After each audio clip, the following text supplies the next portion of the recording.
காஷ்மீர் பனிச்சரிவில் சிக்கி உயிரிழந்த நெல்லையைச் சேர்ந்த ராணுவ வீரர் விஜயகுமாரின் உடல் அவரது சொந்த கிராமமான பல்லராமபுரத்தில் ராணுவ மரியாதையுடன் அடக்கம் செய்யப்பட்டு வருகிறது. அதன் நேரடி காட்சிகளை தற்போது பார்க்கலாம்.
காஷ்மீர் பனிச்சரிவில் சிக்கி நெல்லையைச் சேர்ந்த ராணுவ வீரர் விஜயகுமார் உயிரிழந்தார். அவரது உடல் அவரின் சொந்த கிராமமான பல்லராமபுரத்தில் ராணுவ மரியாதையுடன் தற்போது அடக்கம் செய்யப்பட்டு வருகிறது.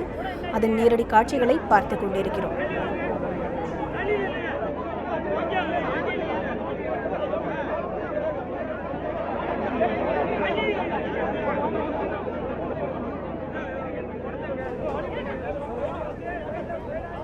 பனிச்சரிவில் சிக்கி உயிரிழந்த ராணுவ வீரரின் உடல் தற்போது அவரது சொந்த ஊரில் அடக்கம் செய்யப்பட்டு வருகிறது. இது தொடர்பாக நம்முடைய செய்தியாளர் ஆல்வினிடம் கேட்கலாம். ஆல்வின், தற்போது ராணுவ வீரரின் இறுதிச் சடங்கு நிகழ்ச்சி நடைபெற்று வருகிறது. இதற்கான ஏற்பாடுகள் எப்படி செய்யப்பட்டிருக்கிறது? ராணுவ தரப்பிலிருந்து யாரெல்லாம் வந்திருக்கிறார்கள்? வணக்கம் அனிதா. அதாவது கடந்த 17ஆம் தேதி இந்தியாவை பாதுகாக்கக்கூடிய பணியில் காஷ்மீர் மாவட்டத்தில் இருக்கக்கூடிய கார்கில் பகுதியில் கண்ணா சவுக்கு பகுதியில் பாதுகாப்பு பணியில் ஈடுபட்டு இருந்த ராணுவ வீரர் விஜயகுமார் அங்கு ஏற்பட்ட பனிச்சரிவில் சிக்கி கடந்த 17ஆம் தேதி உயிரிழந்தார். அவருடைய உடல் நீண்ட போராட்டத்திற்கு பிறகு கடந்த 27ஆம் தேதி மீட்கப்பட்டு அங்கிருந்து பத்திரமாக டெல்லியில் இருக்கக்கூடிய ராணுவ மருத்துவமனைக்கு கொண்டு வரப்பட்டு முழுமையான உடற்கூறு ஆய்வுகள் எல்லாம் மேற்கொள்ளப்பட்டது. இதனைத் தொடர்ந்து நேற்று மாலையே அவருடைய உடலானது அங்கிருந்து திருவனந்தபுரத்திற்கு விமானம் மூலம் கொண்டு வரப்பட்டது. நேற்று மாலை இரவு அவருடைய உடல் அங்கு கொண்டு வரப்பட்ட நிலையில் இன்று காலை திருவனந்தபுரத்தில் இருந்து ஹெலிகாப்டருடைய மூலமாக அங்கிருந்து திருநெல்வேலிக்கு அவருடைய உடலானது கொண்டு வரப்பட்டது. திருநெல்வேலிக்கு அவருடைய உடல் கொண்டு வரப்பட்ட நிலையில் அங்கிருந்து சாலை மார்க்கமாக அவருடைய சொந்த ஊரான பல்லராமபுரத்திற்கு கொண்டு வரப்பட்டது. வீர மரணம் அடைந்த விஜயகுமாரினுடைய உடலை பெற்றுக்கொள்ள சுற்றிலும் இருக்கக்கூடிய அவருடைய கிராமம் மட்டுமல்ல, அவரை சுற்றிலும் சார்ந்து இருக்கக்கூடிய கிராம மக்கள் பல்லாயிரக்கணக்கானோர் இந்த கிராமத்தில் திறந்து இருக்கின்றனர். தற்பொழுது அந்த நேரடி காட்சிகளை பார்க்கிறோம். அவர்களுடைய முறைப்படி செய்ய வேண்டிய சம்பிரதாய சடங்குகள் எல்லாம் அவருடைய இல்லத்தில் நடைபெற்றது. அதனைத் தொடர்ந்து அவருடைய இல்லத்திலிருந்து மயானத்திற்கு கொண்டு வரப்பட்டு இறுதி சடங்குகள் தற்பொழுது நடைபெற்று வருகிறது. அதனுடைய நேரடி காட்சிகளை பார்க்கிறோம். இந்த இறுதி சடங்கிலே ராணுவ உயர் அதிகாரிகள் கலந்து கொண்டிருக்கிறார்கள். குறிப்பாக திருநெல்வேலி மாவட்ட ஆட்சித்தலைவர் மு. கருணாகரன், திருநெல்வேலி மாவட்டத்தினுடைய காவல் கண்காணிப்பாளர் விக்ரமன் உள்ளிட்ட உயர் அதிகாரிகளும் இந்த இறுதிச் சடங்கு நிகழ்ச்சியிலே கலந்து கொண்டிருக்கிறார்கள். தற்பொழுது அந்த நிகழ்ச்சியிலே அவருடைய தாயாரினுடைய மூலமாக ஒரு இறுதிச் சடங்கு என்பது நடைபெற்று வருகிறது. அந்த நேரடி காட்சிகளை பார்க்கிறோம். ராணுவத்தினர் இருக்கிறார்கள். பல கிராமங்களைச் சேர்ந்த மக்களும் அவருக்கு இறுதி அஞ்சலி செலுத்துவதற்காக இந்த நிகழ்ச்சியிலே தற்பொழுது பங்கேற்று இருக்கிறார்கள். பலதரப்பட்ட மக்களும் வீரமரணம் அடைந்த விஜயகுமாரினுடைய உடலுக்கு மலர் வளையம் வைத்து மரியாதை செய்து வருகின்றார்கள். இந்த நிலையில் தற்பொழுது அவருடைய உடலுக்கு இறுதி நிகழ்வுகள் எல்லாம் நடைபெற்று வருகிறது. அவர்களுடைய சம்பிரதாய முறைப்படி செய்ய வேண்டிய சடங்குகள் எல்லாம் நிறைவேறி இருக்கிறது. அதனைத் தொடர்ந்து தற்பொழுது ராணுவத்தினர் அவருக்கு உரிய மரியாதையை செலுத்தக்கூடிய அந்த நேரடி காட்சிகளை தற்பொழுது நாம் பார்த்து கொண்டிருக்கிறோம். பல்லாயிரக்கணக்கான மக்கள் திரண்டு அவருடைய உடலுக்கு அஞ்சலி செலுத்தக்கூடிய அந்த நேரடி காட்சிகளை தற்பொழுது பார்த்து கொண்டிருக்கிறோம். தொடர்ச்சியாக இந்த இறுதிச் சடங்கிலே அரசியல் கட்சியினுடைய பிரமுகர்களும் கலந்து கொண்டிருக்கிறார்கள். பல்வேறு தரப்பட்ட அரசியல் கட்சி தலைவர்களும் வந்து அவருடைய உடலுக்கு மலர் வளையம் வைத்து அஞ்சலி செலுத்தி வருகிறார்கள் என்பது குறிப்பிடத்தக்கது. தற்பொழுது இராணுவத்தினருடைய மரியாதை அவருடைய உடலுக்கு வழங்கப்படுகிறது. அந்த நேரடி காட்சிகளை தற்பொழுது நாம் பார்க்கிறோம்.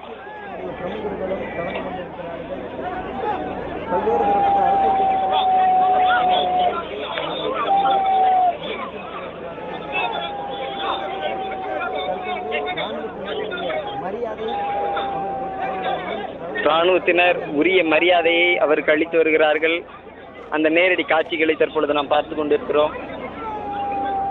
பல்லாயிரக்கணக்கான மக்கள் திரண்டு அவருடைய உடலுக்கு அஞ்சலி செலுத்தி வருகிறார்கள். அவருடைய குடும்பத்தில் அவர் ஒரே மகன், அவருக்கு 2 தங்கைகளும் உண்டு. அவர் இந்தியாவிற்காக பாதுகாப்பு பணியில் ஈடுபட்டிருந்த போது உயிர் நீத்திருக்கிறார். அதற்கான உரிய மரியாதையை இராணுவத்தினர் செலுத்தி வருகிறார்கள். அந்த நேரடி காட்சிகளை பார்க்கிறோம்.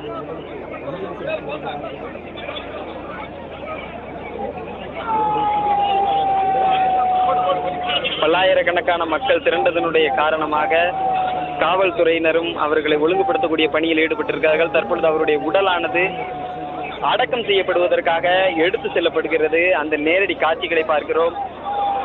இந்தியாவிற்காக பாதுகாப்பு பணியில் ஈடுபட்டு உயிர் நீத்த அவருடைய உடலின் மீது தேசிய கொடியானது போர்த்தப்பட்டு இருக்கிறது. அத்தோடு இராணுவ மரியாதையும் அவருக்கு செலுத்தப்பட்டு வருகிறது.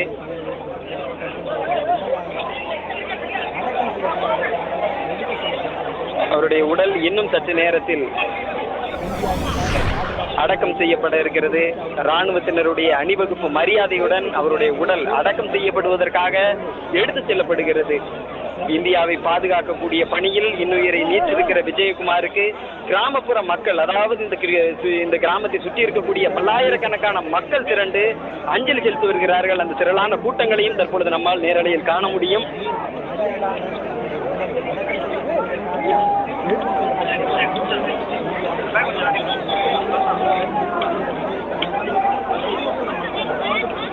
ராணுவ வீரர்கள் அவருடைய உடலுக்கு அஞ்சலி செலுத்துகிறார்கள். அதாவது ராணுவத்தினுடைய முறையான இறுதி மரியாதைகள் அவருடைய உடலுக்கு தற்பொழுது செலுத்தப்பட்டு வருகிறது. மக்கள் கூட்டம் அலைமோதுகிறது. குறிப்பாக இந்த கிராமத்திலிருந்து இதுவரை 52 பேர் இந்திய ராணுவத்திலே பணியாற்றி வருகிறார்கள். வலராமபுரத்திலிருந்து பணியாற்றி வருகிறார்கள் என்பது குறிப்பிடத்தக்க அம்சம். அந்த வகையிலே பல்வேறு அவர்களோடு பணியாற்றி அவர்களுடைய உறவினர்களாக இருக்கக்கூடிய ராணுவத்தினரும் இந்த இறுதிச் சடங்கு நிகழ்ச்சியிலே கலந்து கொண்டிருக்கிறார்கள். ராணுவத்தினுடைய உயர் அதிகாரிகள் இந்த இடத்திற்கு வந்திருக்கிறார்கள். மாவட்ட ஆட்சியர், மாவட்ட காவல் கண்காணிப்பாளர், அரசியல் கட்சி பிரமுகர்கள் என பலதரப்பட்ட நபர்களும் இந்த இடத்தில் வந்து அஞ்சலி செலுத்தி வருகிறார்கள். மக்கள் கூட்டம் அலைமோதுகிறது. அதை காவல்துறையினர் ஒழுங்குபடுத்தி வருகிறார்கள்.